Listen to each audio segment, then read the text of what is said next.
Bonjour à tous, nous sommes heureux de vous retrouver pour le louer. Et prenons ce chant qui dit « Mon Rédempteur vit ».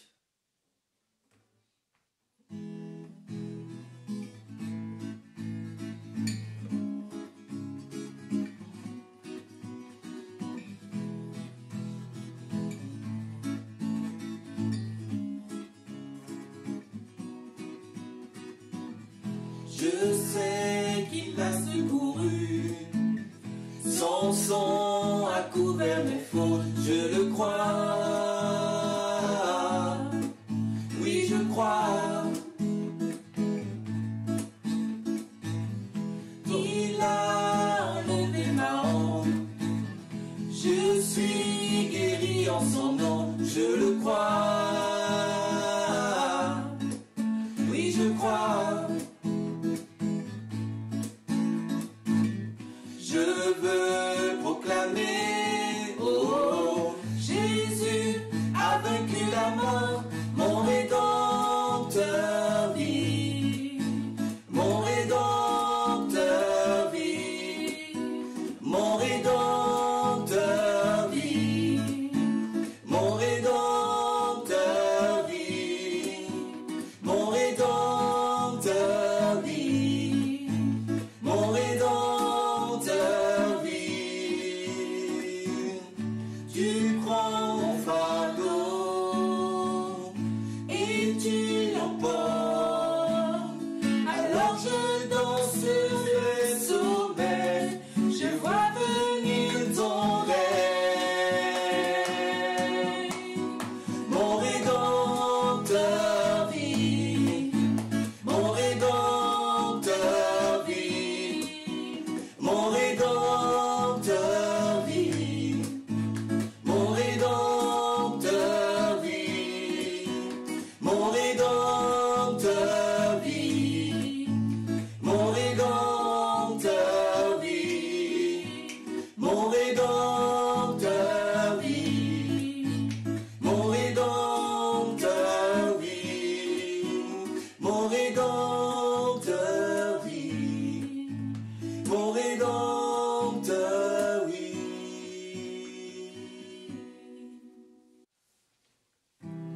On poursuit ce chant qui dit « Abrite-moi sous ses ailes. Abrite-moi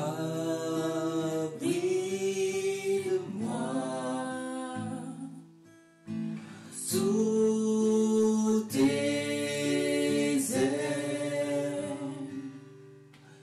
Couvre-moi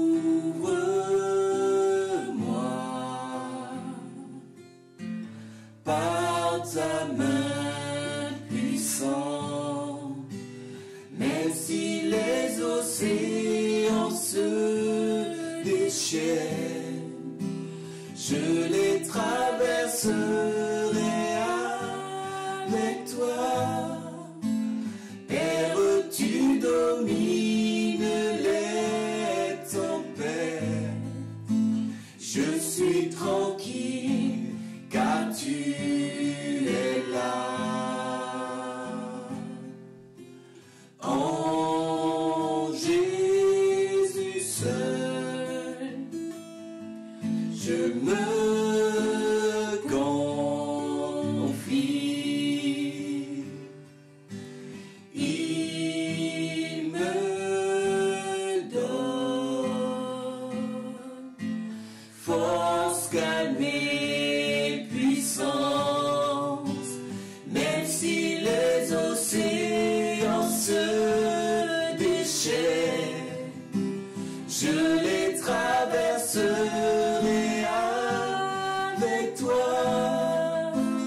Père, tu domines les tempêtes, je suis tranquille car tu es là.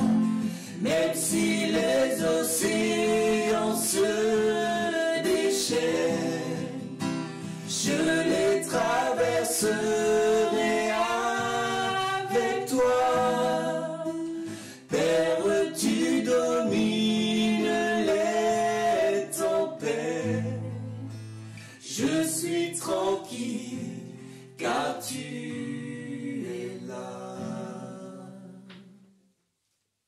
chanson qui dit un moment avec toi.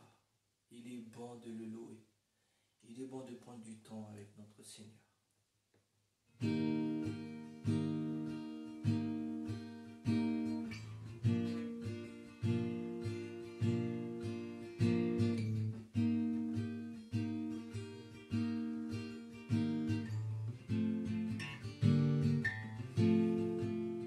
Un moment avec toi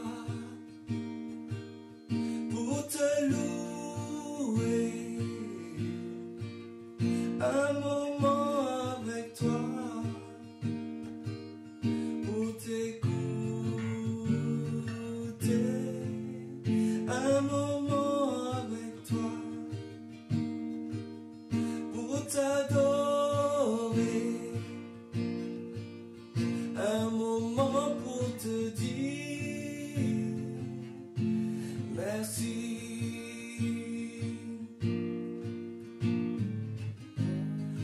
Contempler encore ce que tu as fait.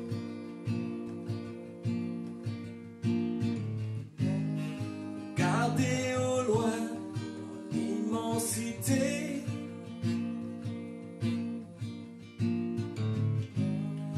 Dire à mon âme, viens l'adorer.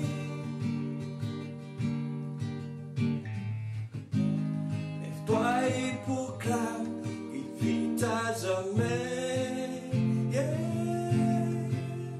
Un moment avec toi pour te louer. Un moment avec toi pour t'écouter. Un moment avec toi pour t'adorer. Un moment pour te dire merci.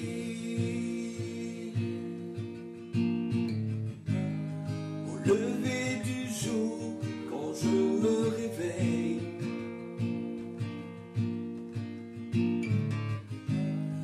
tard dans la nuit, que mon âme s'éveille.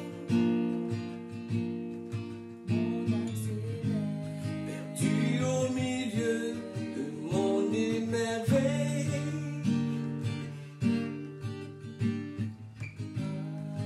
Dans nos secrets cachés sous ton aile. Yeah.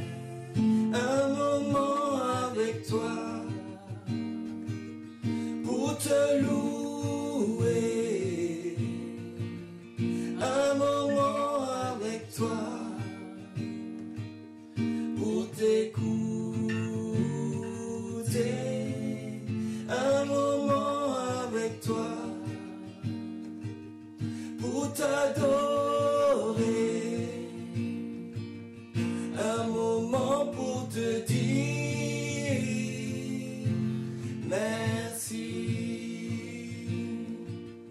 Un moment avec toi pour te louer. Un moment avec toi pour t'écouter. Un moment avec toi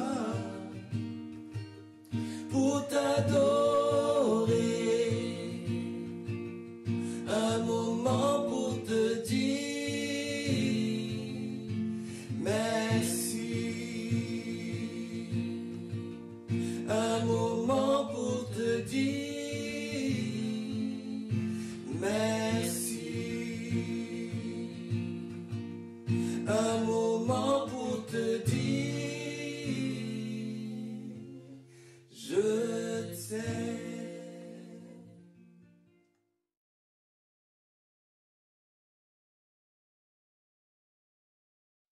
Chers frères et sœurs, bonjour. Et c'est pour moi encore une joie de pouvoir partager la parole avec vous. Et nous voulons encore ce matin réfléchir sur quelques éléments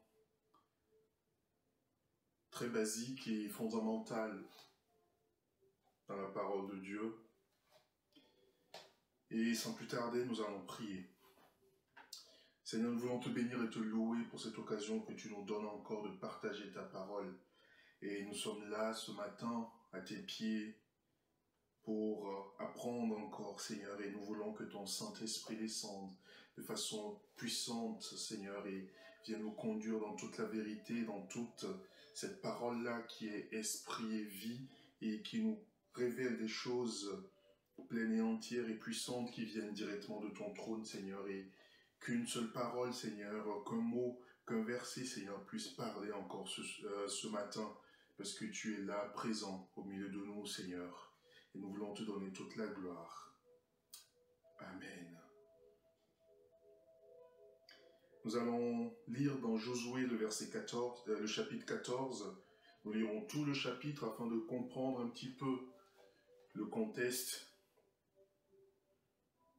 Le verset 1 nous dit « Voici ce que les Israélites reçurent en héritage dans le pays de Canaan, ce que le prêtre Éléazar, Josué fils de Nun, et les chefs de famille des tribus israélites partagèrent entre eux. »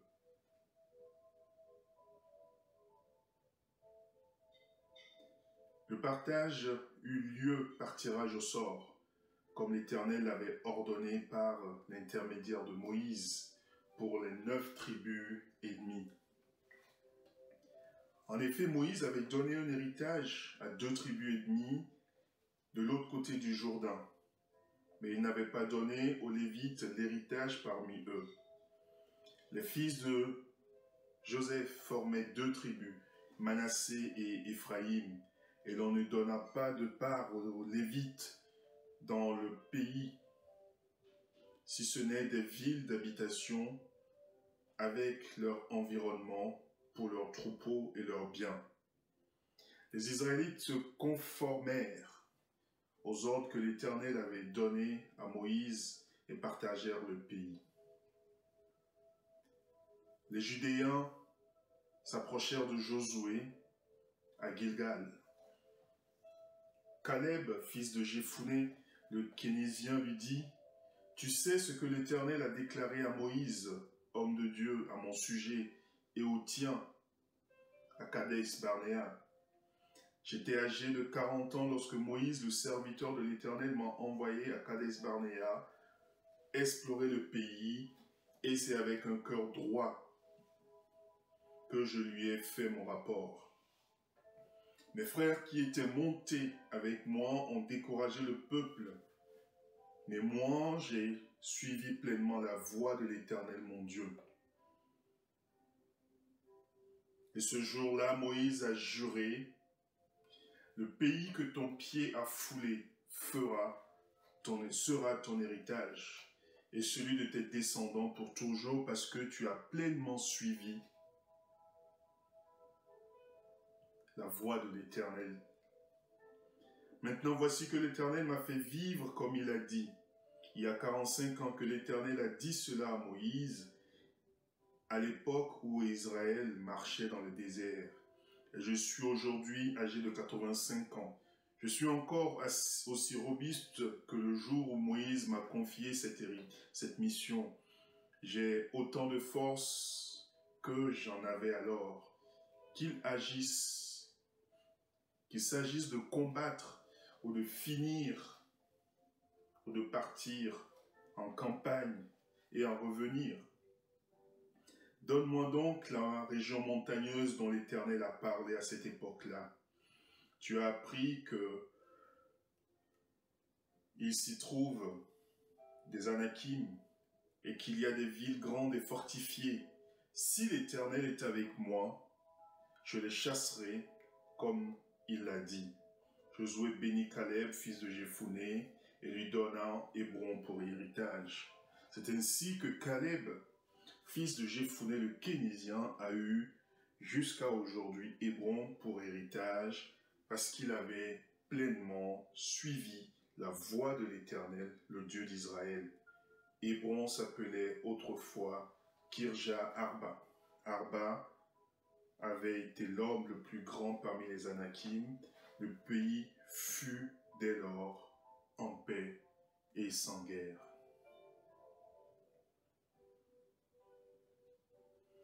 Ici, nous voyons qu'il s'agit d'une histoire de promesse, d'héritage, de réclamation.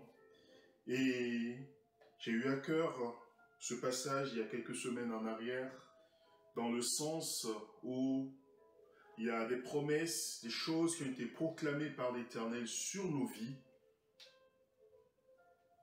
Et il est temps de pouvoir en réclamer l'accomplissement. Et c'est pour ça que j'ai mis comme sujet ou comme thème « Réclamer son héritage ». Dans les évangiles, nous avons l'histoire des deux fils dont l'un était venu vers son père pour réclamer son héritage. Il est parti, il a dilapidé et il est revenu. Une fois qu'il était dans le besoin, il s'est rendu compte qu'il avait mal agi. Il ne s'agit pas du même contexte ni de la même chose, même si de base il s'agit d'un héritage, d'une promesse qu'il reçoit. Ici, nous voulons principalement parler d'une promesse que l'on a reçue sur nos vies et dont jusque-là nous n'avons pas vu l'accomplissement. L'Éternel est un Dieu d'ordre. Il a agi pour les Israélites, il les a amenés à sortir d'Égypte. Il a été avec eux, il a traversé le désert avec eux. Il leur a permis d'expérimenter des choses merveilleuses et qui ont marqué leur quotidien. L'eau qui était pure quand ils avaient soif, la manne quand ils avaient faim, la caille pour les nourrir et la protection par la nuée et la colonne de feu. Tout ça pour les diriger tout au long du désert. Et il y a une promesse qu'il avait donnée. Et dans les 5 premiers versets, donc, le peuple est arrivé au lieu du coup où il fallait qu'ils prennent possession. Et cette promesse, cette entrée dans la terre promise où coule le lait et le miel, était devenue effectif. Ils sont rentrés et l'Éternel, qui est un Dieu d'ordre, a donné une procédure à Josué. Il y a eu un tirage au sort et les territoires ont été distribués selon chaque tribu avec une indication bien précise. Et là, nous voyons un homme qui se détache du lot et qui vient vers Josué qui lui dit « Tu sais que l'Éternel a déclaré à Moïse, homme de Dieu, à mon sujet. Tu sais ce qu'il avait déclaré. » Cela veut dire qu'il a gardé en mémoire cette parole qui a été prononcée, qu'il a gardé en lui cette parole, même si plusieurs années se sont écoulées et qu'il n'a pas vu l'once ou une once de cette promesse-là s'accomplir, quelque chose qui aurait pu dire « Ah tiens, ma promesse est en train de s'accomplir ». Il a gardé cela en lui. Il n'a pas été rebelle au point de dire « Oui, mais ce qu'il avait promis, pourquoi cela ne s'accomplit pas ?» Mais il a continué selon cette saison-là qu'il vivait, de traverser du désert, de vivre des expériences d'homme de guerre, de vivre en tant que fidèle par rapport à l'Éternel. Et là, il se rappelle de cette promesse-là prononcée qu'on retrouve dans Deutéronome 11, le verset 30, à partir du verset 30. Là, nous lisons « Ces montagnes ne se situent-elles pas du côté du Jourdain, en direction de l'ouest dans les pays de Canaan, qui habitent dans la plaine vis-à-vis de Gilgal, plaine des chênes de Morée, vous allez passer le Jourdain pour entrer en possession du pays que l'Éternel vous donne. Vous le posséderez et vous y habiterez. Vous respecterez et vous mettrez en pratique toutes les prescriptions et les règles que je vous prescris aujourd'hui.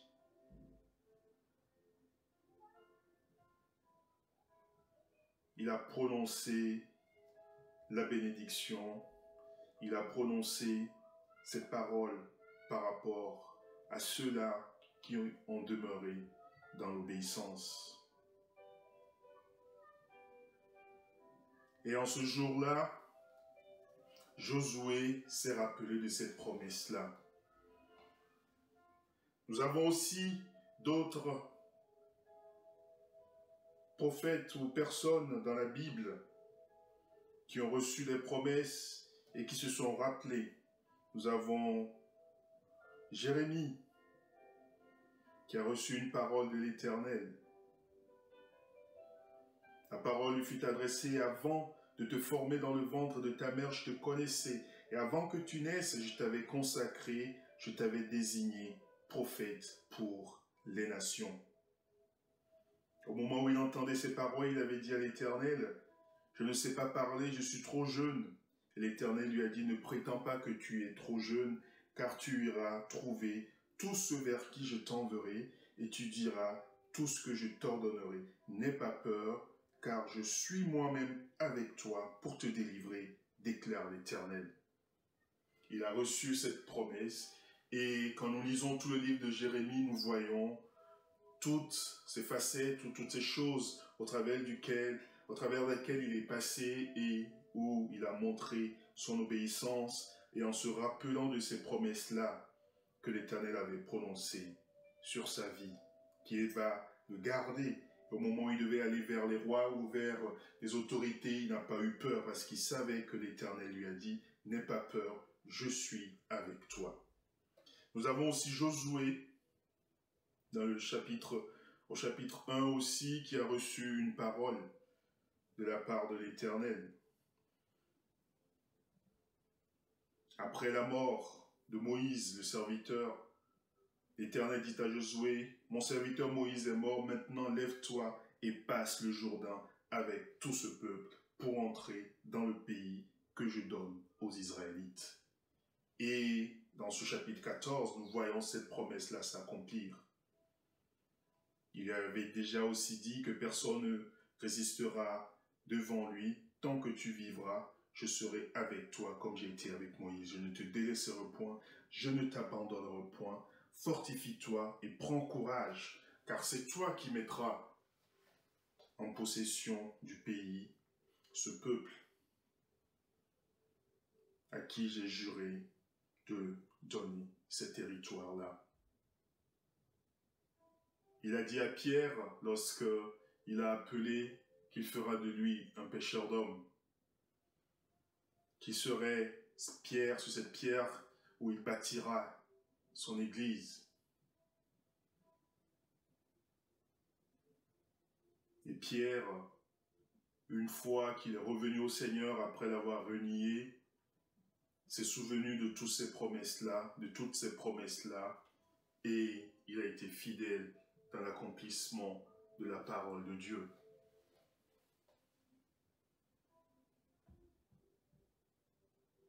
Nous avons Jésus lui-même aussi. Dès l'Ancien Testament, il y avait des promesses, des paroles qui ont été prononcées sur sa vie, qui ont été déjà de par sa naissance un accomplissement. Mais tout au long de sa vie, même jusqu'à la croix, il a vu l'accomplissement de toutes ces promesses-là parce qu'il savait que celui qui a fait la promesse est fidèle. Pour se rappeler d'une promesse ou pour se rappeler d'une parole, il faut d'abord avoir pris le temps d'écouter. Cela nous amène aujourd'hui à pouvoir nous dire que si nous voulons recevoir des promesses, si nous voulons recevoir des choses puissantes dans nos vies, il faut que nous prenions le temps d'écouter l'Éternel. Il faut que nous prenions le temps de nous asseoir à ses pieds et d'écouter ce qu'il a à nous dire. Parce qu'il y a certes la promesse globale, la promesse, on va dire, collective, qui est que tout le peuple va traverser et va rentrer dans la terre promise. Mais il y a aussi cette promesse-là qui est particulière par rapport à un territoire qui était montagneux et dont le peuple, de ceux-là qui ont été fidèles au moment où ils sont allés en espionnage, dont Caleb, devront prendre possession parce que l'Éternel l'avait prononcé et il avait dit. Cela nous amène à méditer constamment ces choses-là que nous avons reçues au moment où nous rentrons dans cette communion avec le Seigneur, au moment où nous grandissons dans cette communion intime avec le Seigneur, où il se révèle, il nous montre des choses. Rappelons-nous de Joseph. Il a eu plusieurs rêves qui lui montraient des choses qui allaient arriver. Mais nous savons très bien qu'il y a eu du temps, des années qui se sont passées avant qu'il ne voie l'accomplissement de ce rêve. Tu as reçu quelque chose de la part de l'Éternel. Et tu le sais très bien. Mais cette promesse-là, cette chose-là que tu as reçue, où est-ce qu'elle est actuellement?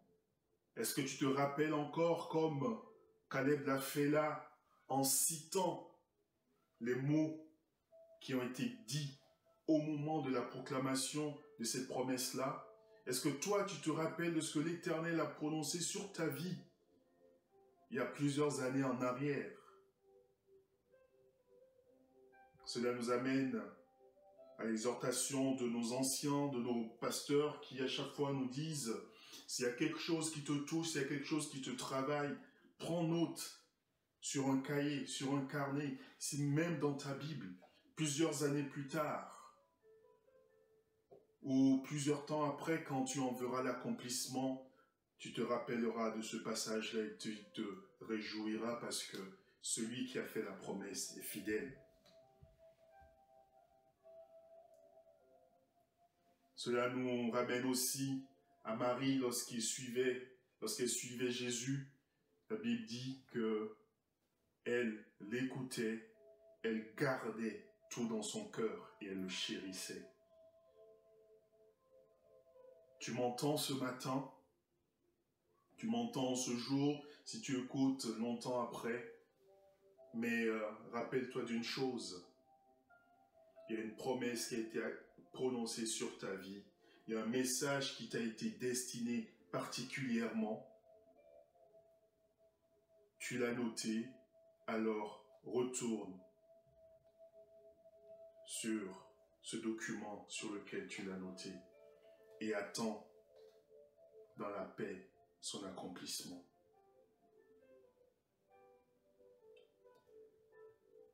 Il a eu une quarantaine d'années au moment de la proclamation et au moment où il venait à réclamer la promesse, il en avait 85, 40 ans. J'étais âgé de 40 ans, nous dit-il au verset 7, lorsque Moïse m'a envoyé, lorsque la promesse a été dite. D'autres autour ont été infidèles, ont prononcé des paroles de découragement. Mais moi, j'ai pleinement suivi la voie de l'Éternel. Et en ce jour-là, la promesse est sortie. Nous ne pouvons pas réclamer des choses puissantes et magnifiques ou glorieuses dans nos vies si, dans un premier temps, nous ne prenons pas le temps de suivre pleinement la voie de celui qui nous a appelés.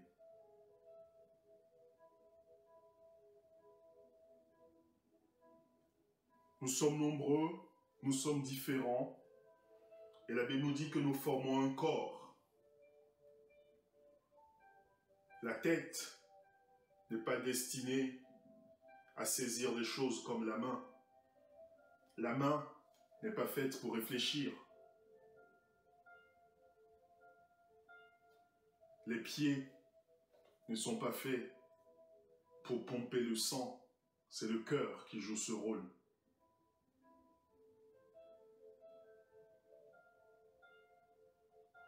Cela nous amène à prendre conscience que nous sommes tous différents. Nous n'avons pas les mêmes promesses. La promesse ou bien la parole principale du corps, c'est de pouvoir fonctionner en unité, c'est de pouvoir se tenir debout, de marcher, s'asseoir, courir. Cela fonctionne en cohésion, c'est la promesse globale. Mais le rôle principal de chaque organe, le foie ne peut pas se mettre à fonctionner comme le rein. Et les reins ne peuvent pas se mettre à fonctionner comme les intestins.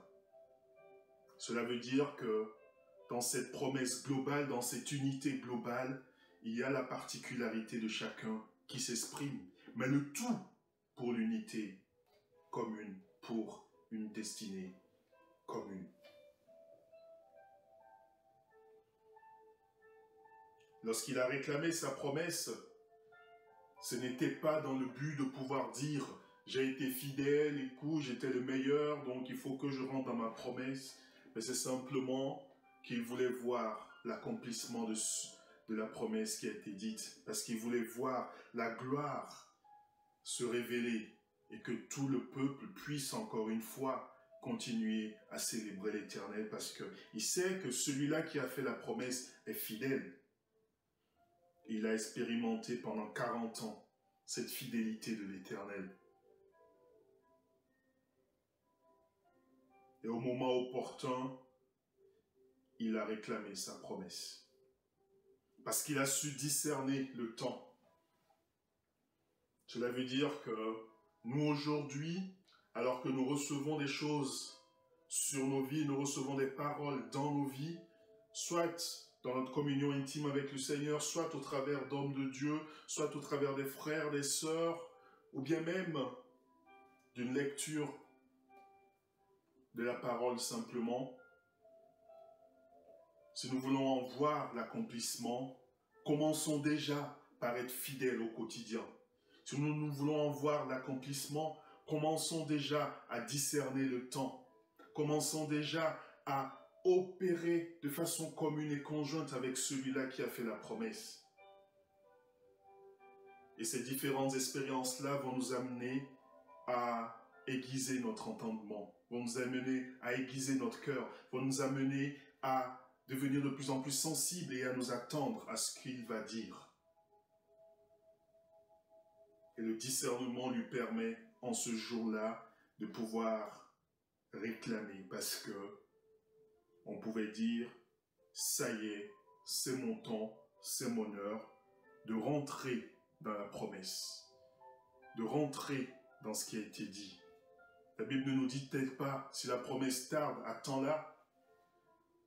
Dans sa situation, la promesse n'a pas tardé, parce que la Bible nous dit qu'il y a un temps pour chaque chose. Et là, c'était le temps pour Caleb de rentrer avec sa tribu dans la promesse qui a été proclamée.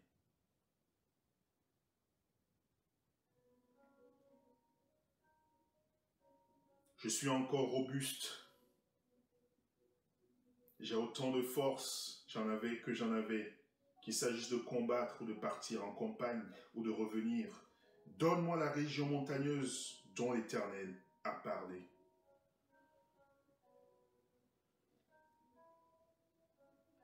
Il y avait des géants, il y avait des villes fortifiées, il y avait de grandes tours, il y avait des montagnes. Ça veut dire qu'il y a des difficultés. Mais il se rappelle que l'Éternel avait dit, je serai avec toi, tu les combattras et tu vaincras parce que tu marcheras en mon nom.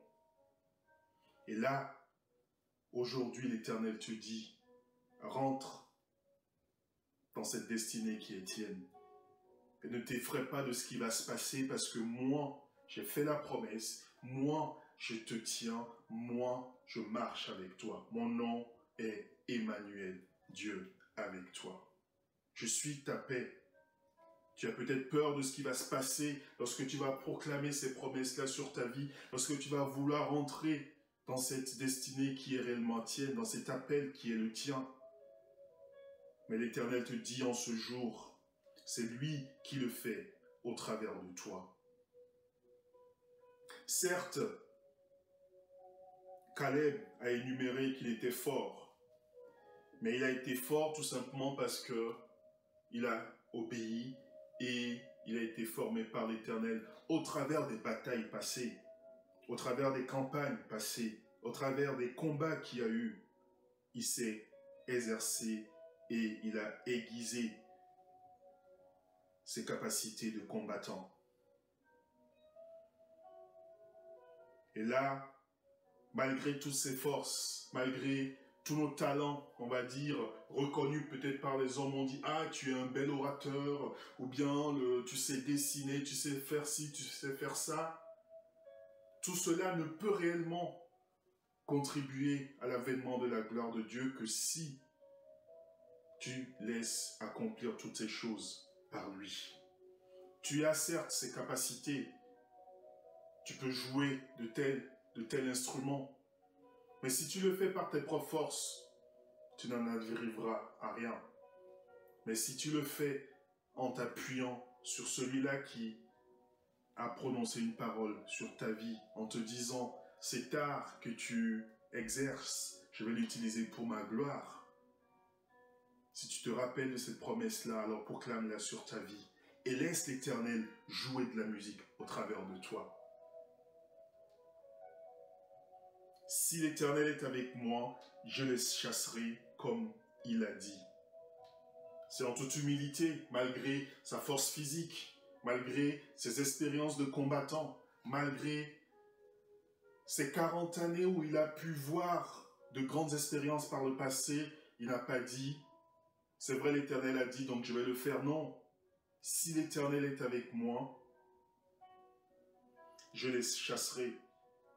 Mais pas simplement parce que j'ai envie de les chasser, mais je les chasserai comme il l'a dit. Cela veut dire que même en rentrant dans cette destinée, même en rentrant dans cette promesse qui a été faite, il ne fait pas tout comme il veut, il fait selon ce qui a été dit. Ça veut dire qu'il y a une ligne directrice qui vient de celui-là qui a fait la promesse. Le tout n'est pas de pouvoir se mettre devant et de dire ou bien de faire des choses en disant « je le fais au nom de l'Éternel ». La principale chose, c'est déjà d'un, d'avoir cette intimité avec le Seigneur, de deux, de le laisser nous conduire, 3, de se rappeler des choses qu'il a dites sur nos vies, 4, de discerner le temps, 5, d'obéir et de se mettre à l'œuvre, mais simplement pour accomplir ce que lui, il a dit, pas autre chose, sinon ce sera un cuisant échec. Réclamer la promesse, oui, mais pas pour faire n'importe quoi. Réclamer la promesse pour l'accomplir ligne par ligne et pas à pas avec les consignes de celui qui a fait la promesse.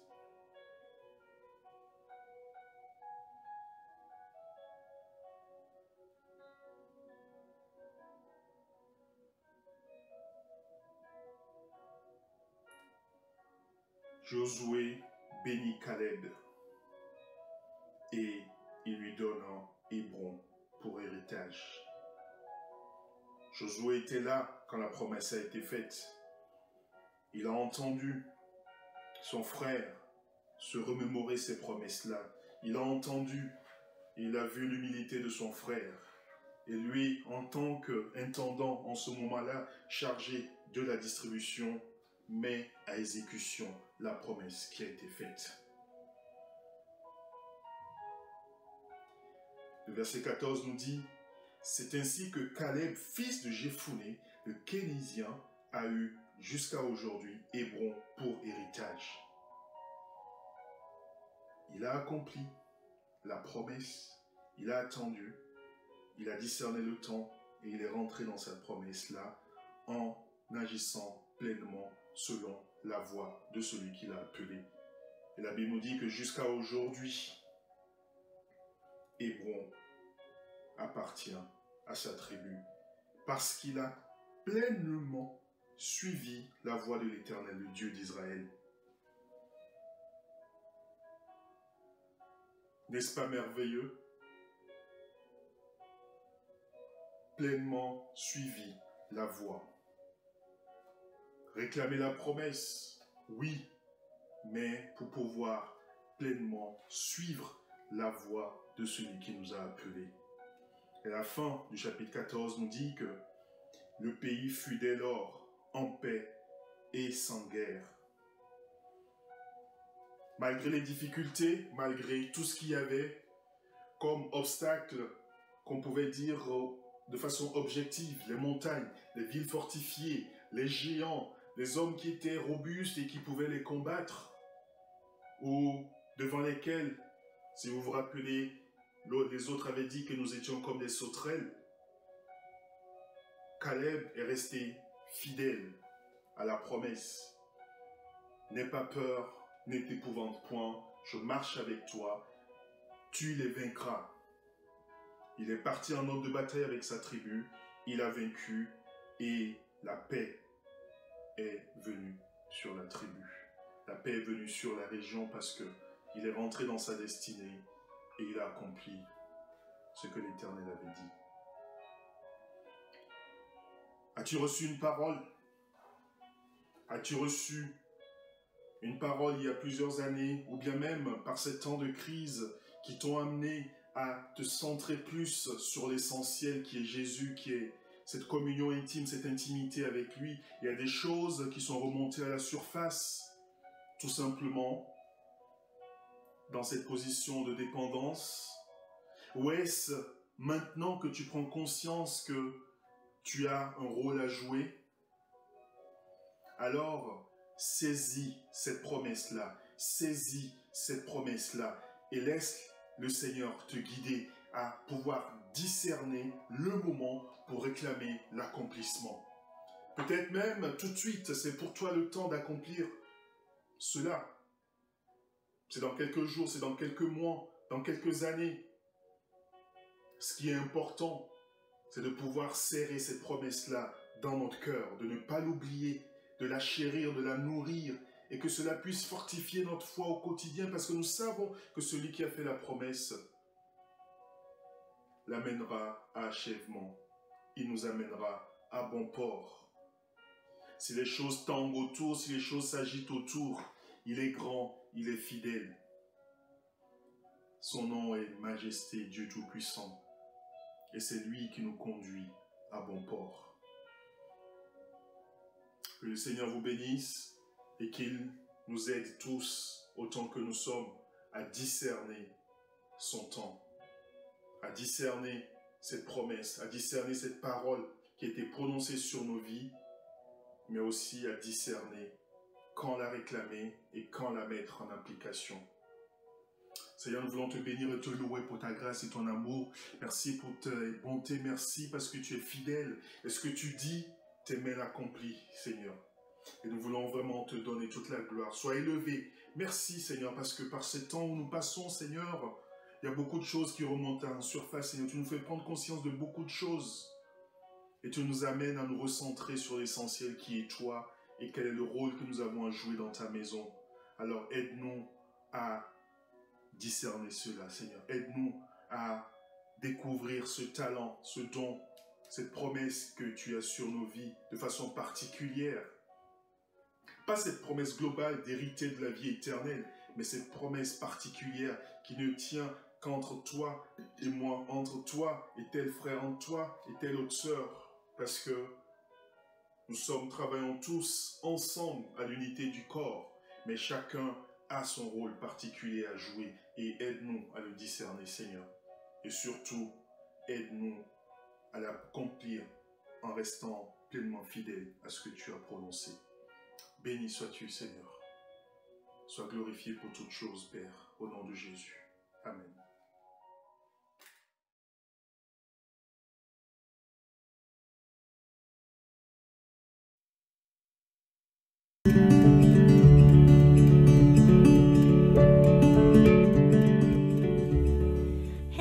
Bonjour, je m'appelle Catalina.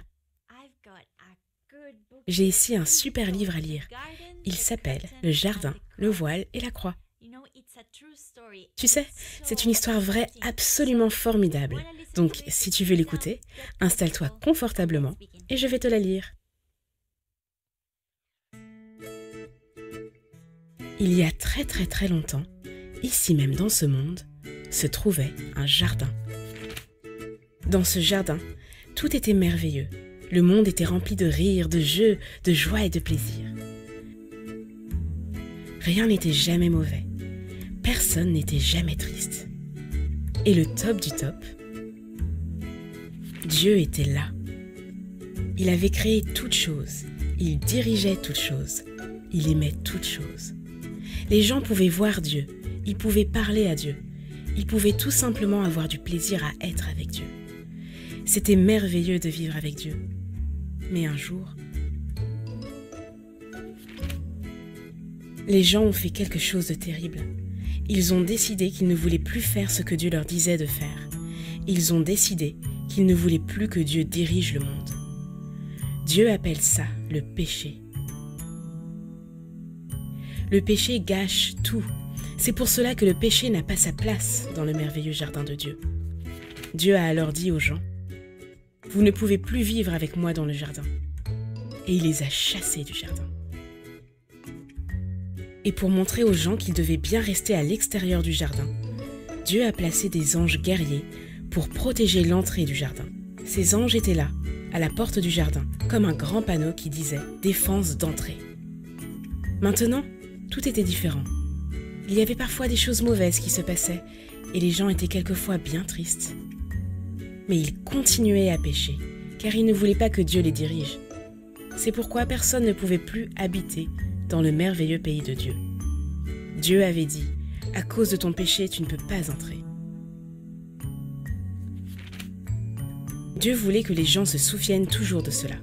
C'est merveilleux de vivre avec lui. Mais à cause de ton péché, tu ne peux pas entrer. Alors, il a dit aux gens de construire un bâtiment très spécial que l'on appellerait le temple de Dieu. Ce serait l'endroit où Dieu vivrait. Au milieu du temple se trouvait l'endroit le plus merveilleux au monde. C'est là que Dieu se tenait. Et en Dieu, il n'y a jamais rien de mauvais. Il n'y a jamais de tristesse.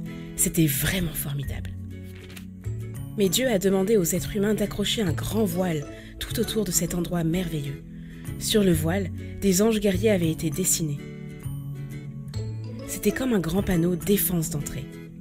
Pendant des centaines d'années, chaque fois que quelqu'un regardait le voile du temple, il se souvenait des paroles de Dieu.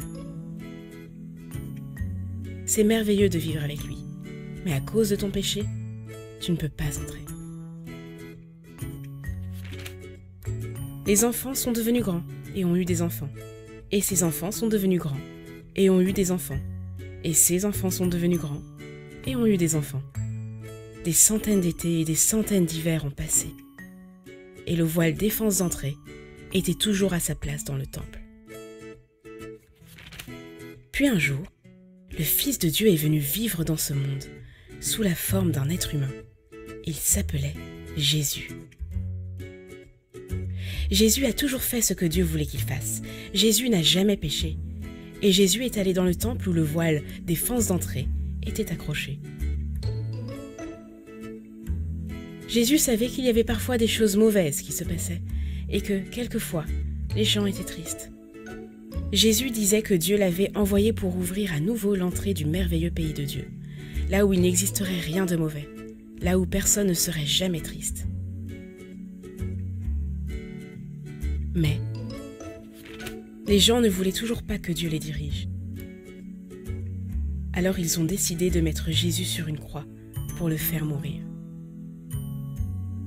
C'était la chose la plus mauvaise de toute l'histoire des hommes. C'était le jour le plus triste de tous les temps. Mais Jésus avait un plan. Il avait prévu de mourir sur la croix. Quel étrange projet! Pourquoi le Fils de Dieu avait-il voulu mourir? Sur la croix, Jésus a pris notre péché. Toutes ces mauvaises choses que nous faisons et qui nous rendent tristes. Jésus les a toutes portées à notre place. Et quand il a fait cela, quelque chose s'est passé. Quelque chose d'extraordinaire, d'époustouflant, de stupéfiant. Le voile s'est déchiré. Dieu avait arraché le panneau défense d'entrée. Le merveilleux pays de Dieu est à nouveau ouvert. Parce que Jésus est mort, nous pouvons y entrer. Après la mort de Jésus, ses amis l'ont mis dans un tombeau. Ils étaient très tristes. Pendant 2 jours, rien ne s'est passé.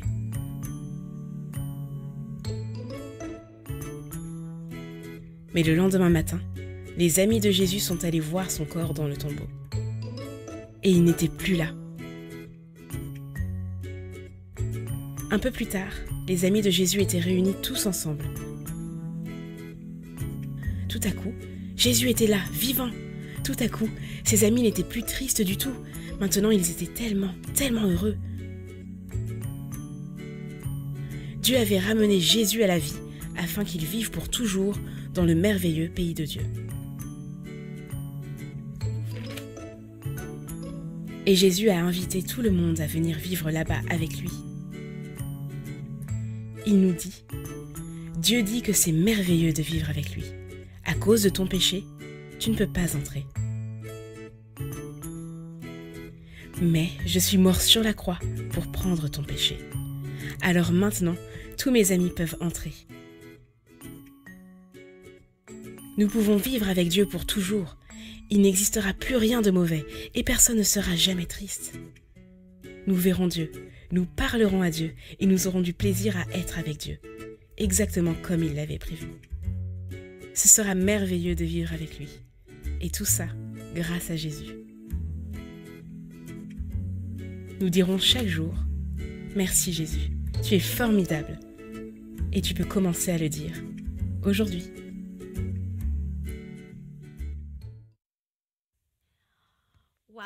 Waouh, n'est-ce pas merveilleux? Tu sais, l'histoire de ce livre, c'est l'histoire de la Bible tout entière. Tu peux y apprendre comment Dieu a créé son monde parfait au tout début de la Bible, dans un livre appelé la Genèse. L'histoire de Jésus venu nous sauver se trouve dans les livres que l'on appelle les évangiles. Matthieu, Marc, Luc et Jean. Il y en a 4. Et à la fin de la Bible, le livre de l'Apocalypse nous parle du monde nouveau et merveilleux que Dieu créera. Un monde dans lequel nous pourrons vivre avec lui pour toujours. Ce sont des histoires vraies formidables que Dieu nous a données. Merci beaucoup de m'avoir écouté. J'espère que tu as aimé cette histoire.